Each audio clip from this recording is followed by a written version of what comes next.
Welcome to இன்னைக்கு என்ன செய்தி. இன்னைக்கு நம்ம அழகே அழகு சீரியல் இன்னைக்கான எபிசோடு தாங்க பார்க்க போகிறோம். நேற்று அவங்க அப்பா வந்து பாக்யராஜ பேர் வச்சு கூப்பிட்ருப்பாரு பார்த்தீங்களா? அதே மாதிரி அப்போ கூப்பிடுறாரு. கூப்பிட்டோன்னா பாக்யராஜ் ரொம்ப சந்தோஷப்படுறாரு. சந்தோஷப்பட்டதுக்கு அப்புறம் என்ன சொல்கிறாருன்னா, இதுக்கப்புறம் நான் வந்து சம்பாரிச்சுக்கிட்டு இருந்தேன், இந்த வீடு என்னால் போச்சு, ஆனால் இதுக்கப்புறம் என்னோட சம்பாத்தியம் இருக்காது, நீ தான் இந்த வீட்டோட எல்லா பொறுப்பையும் பார்த்துக்கணும் அப்படின்னு பேசுவார். பேசினதுக்கப்புறம் அதுக்கு நடுவுலயே மலர் வந்து ஒரு மாரி கிண்டல் பண்ற மாரி சொல்லுவாங்க. "என்னது நீங்க பார்க்குறீங்களா?" அப்படின்ற மாரி மனசுக்குள்ளேயே சொல்லுவாங்க. சொல்ற அந்த சீன்லாம் நல்லா இருந்துச்சு. அதுக்கப்புறம் என்ன சொல்வாருன்னா, இந்த மாதிரி காது கூத்தெல்லாம் வந்து ரொம்ப சிறப்பா நடக்கணும். மாப்பிள மனசு என்னைக்கும் கஷ்டப்படக்கூடாது. எனக்கு வந்து இப்போ வரைக்கும் ரொம்ப கஷ்டமா இருக்கு. ஏன்னா, அவரு உன்கிட்ட பேசாம இருக்கிறது வந்து எனக்கு கஷ்டமா இருக்கு. நீ இதெல்லாம் இந்த காது குத்த வந்து நல்லபடியா நடத்திட்டீன்னா, அவர் வந்து உன்கிட்ட பேசுவாருன்ற மாரி சொல்லியிருப்பாரு. அப்ப கூட நல்லா ஐஸு தான் வச்சுட்டு போறாரு. ஏன்னா, அதுக்கப்புறம் இவருக்கு சம்பளம் கிடையாது. இவர யாரும் மதிக்க மாட்டாங்கன்ற ஒரு பயம் வந்துருச்சு போல. ஆனா, பாக்யராஜ் அப்படி பண்ற கேரக்டர் இல்ல. அவருக்கு அப்படி தோணுது. ஏன்னா, இவங்கலாம் அவர அப்படித்தானே நடத்துறாங்க. அதனால இவருக்கு ஒரு பயம் வந்துருது. அப்ப என்ன பண்றாரு பாக்யராஜ், "இல்லப்பா எல்லாத்தையும் நான் பார்த்துக்கிறேன்" அப்படின்ற மாரி சொல்லுவாரு. அதுக்கு அடுத்து பார்த்தீங்கன்னா, சுரேஷ் வந்து போலீஸ் ஸ்டேஷனுக்கு போவாரு. போனா, அப்ப அங்க வந்து இன்ஸ்பெக்டர் ஒருத்தர் உட்காந்துக்கிட்டு வேல பார்த்துட்டுருக்காரு. இப்ப அவரு உள்ள போறாரு. போனோனே அவரு பார்த்தபடி முறைக்கிறாரு. "இல்ல சார், இந்த மாரி வந்து ஒரு கேஸ் பார்த்துட்டு வரேன்" அப்படின்னும்போது, அப்போ அந்த இன்ஸ்பெக்டர் கேட்குறாரு, "கேஸ பார்த்துட்டு வரியா? இல்ல கேஸ் குடுத்தவங்கள போய் மிரட்டிட்டு வரியா?" அப்படின்ற மாரி கேட்பாரு. கேட்டவுடனே இவன் அப்படியே சைலன்ட்டா நிப்பான். "என்னய்யா ஆச்சு அந்த பொண்ணோட கதை? இன்னும் வரைக்கும் நீ அந்த வீடியோவ டெலீட் பண்ணாம வச்சிருக்கன்னோன" "இல்ல சார், அவ டெலீட் பண்ணிடுவா" அப்படின்னோனே, அதான் ஒருமையில பேசுவான் அவ, இவன்ற மாரி. அப்போ அந்த இன்ஸ்பெக்டர் இப்படி முறைப்பாரு. முறைச்சோனே, "இல்ல சார், அவங்க டெலீட் பண்ணிருவாங்க" அப்படின்ற மாரி சொன்னோனே, அப்புறம் என்ன ஏன் மார்க்கெட்ல போய் எல்லார்கிட்டயும் காசு வாங்கிட்டு இருக்கியான்ற மாதிரி இவன் அந்த வேலையும் பார்ப்பான் போல. லஞ்சம் வாங்குற மாதிரி. ஆனா பார்த்தாலே தெரியுது, இவன் நல்ல போலீஸ்காரனே இல்லன்னு. இந்த மாரி பண்ணவும் அவரு சொல்வாரு, "நீ பண்ண வேலைக்கு என்ன எஸ்பி கூப்ட்டு ரொம்ப திட்டுறாரு, அசிங்கமா பேசிட்டாரு. நீ வந்து தப்பு மேல தப்பு பண்ணிக்கிட்டு இருக்க.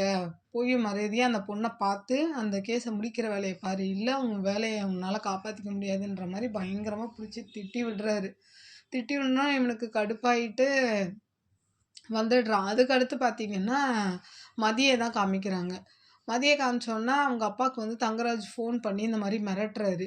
"என்ன உன் பொண்ணு இன்னும் வந்து வீடியோ டெலீட் பண்ணாம இருக்கா? நீ என்ன வேலைக்கு இன்னைக்கு வந்தியான்ற" மாரி, அதான் வேலைய விட்டு தூக்கிருவேன்ற மாரி அப்படியே மிரட்டுறாரு. உடனே இவரு மதிக்கிட்ட போய் அவ்ளோ கெஞ்சுறாரு. மதி முடியவே முடியாதுன்றாங்க. ஏன்னா, அவங்களுக்கு அவங்க சைட்ல ஒரு மாரி அசிங்கமாயிருன்ட்டு அவங்க பயப்படுறாங்க. முடியாது அப்டின்னோன, அப்ப அவங்க அப்பா சொல்றாரு, "ஸ்டூடெண்ட்டுக்காக பார்க்குற, வீட்ல வேலை செய்ற வேலைக்காரிக்காக உதவி பண்ற. இந்த வீட்ல எங்களுக்காக நீ எதுவுமே பண்ண மாட்ற. அவன் நாளைக்கு என்ன கூப்பிட்டு அடிச்சான்னா, நீ என்ன பண்ணுவன்னோனே" மலருக்கு ஒரு மாரி பயம். அதான் மதிக்கு வந்து ஒரு மாரி பயம் வந்துருது. பயம் வந்து என்ன பண்றாங்க, சரின்ட்டு உங்களுக்காக நான் அந்த வீடியோவ டெலீட் பண்றேன்னு சொல்லிட்டு டெலீட் பண்ணிடுறாங்க.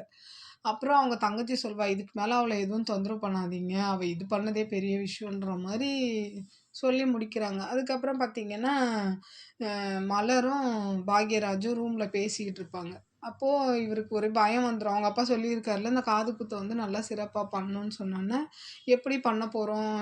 ஏற்கனவே கடன் இவ்வளோ வாங்கி வச்சிருக்கோமேன்னு பாக்யராஜ் வந்து பேசிட்டு இருக்காரு மலர்கிட்ட. அப்போ மலர் சொல்வாங்க, "என்ன பண்றது? இப்போ நகை விக்கிற விலைக்கு இப்போ நகை விலை வந்து ஒரு நாளைக்கு ஒரு நாள் ஏறிக்கிட்டே தான் போகுது.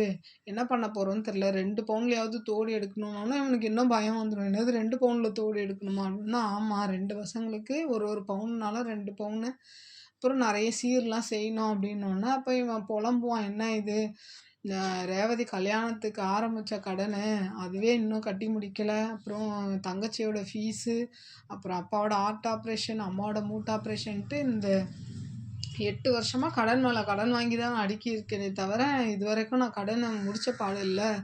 நான் வேலைக்கு சேர்ந்தே 9 வருஷம் தான் ஆகுது. ஆனா, இந்த 8 வருஷமா நான் கடன வாங்கி தான் சமாளிச்சுக்கிட்டு இருக்கேன்ற மாரி சொல்லும்போது, அப்போ மலர் ஒண்ணு சொல்லுவாங்க பாருங்க, சூப்பரா இருக்கும். இதில நடுவுல பார்த்தீங்களா, உங்க அப்பா பேசிக்கிட்டு ஒரு காமெடி வேற சொல்றாரு. இந்த வீட்ட அவர் தான் பார்த்துக்கிறேன்ற மாரி சொல்றாரு. என்ன பார்த்துக்கிறாரு அவருன்னு வந்து அப்போ அவன் சொல்லுவான், "பால்லாம் வாங்கி தரேன்." ஏங்க பால் வாங்கி குடுக்குறதெல்லாம் குடும்பத்த பார்க்குற மாரி ஆயிருமா? அப்படின்ற மாரி இவங்க கிண்டல் பண்ணுவாங்க. கிண்டல் பண்ணிட்டு, அப்புறம் பாருங்க, அப்புறம் இவர் அப்ப பாக்யராஜுக்கு ஒரு இது இருக்கும். இவர் தான் ரிட்டயர் ஆகுறார்ல, அந்த பணத்த குடுத்து ஏதாவது உதவி பண்ணுவாரான்ற மாரி கேட்பானா, அதுக்கு மலர் சொல்லுவாங்க, "என்னது நேத்து வந்து எனக்கே தெரியுதா, ஒரு 10 காசு கூட குடுக்க மாட்டாருன்னு. உங்க பையன் உங்களுக்கு தெரியாதா?" அப்படின்ற மாரி பேசி விட்டோனே, இவனுக்கு ஒரு மாதிரி ஆயிடும். கடன் வாங்கி தான் பண்ணோம் போலன்ற மாரி யோசிச்சுக்கிட்டே அப்படியே உட்காந்துருப்பான். அதுக்கப்புறம் பார்த்தீங்கன்னா, சுரேஷ காமிக்கிறாங்க. அப்புறம் அந்த தங்கராஜும், சுரேஷும் ஃபோன்ல பேசிட்டு இருக்கும்போது, "பார்த்தீங்களா, நான் டெலீட் பண்ண வச்சுட்டேன்ற" மாரி அதான் இந்த தங்கராஜ் தான் ரொம்ப பெருமை காமிச்சுக்குவான்ல எல்லா இடத்துலயும். "ஆ ஆமா மாமா, ஆனா அவ வீடியோ வந்து மன்னிப்பு கேட்டு வீடியோ போடலையே" அப்படின்னோனே, "விடு, வீடியோவ இது பண்ணதே பெரிய விஷயம். அவள வந்து நம்ம வழிக்கு கொண்டு வந்துடலாம். அவங்க அப்பாவ 4 சாத்து சாத்துனா வந்து மன்னிப்பு கேட்க போறா." அப்படின்ற மாரி சொல்லி அந்த எபிசோட அப்படியே முடிக்கிறாங்க. அதுக்கு அடுத்து பார்த்தீங்கன்னா, நாளைன்னு கொஞ்சம் போடுவாங்கல்ல.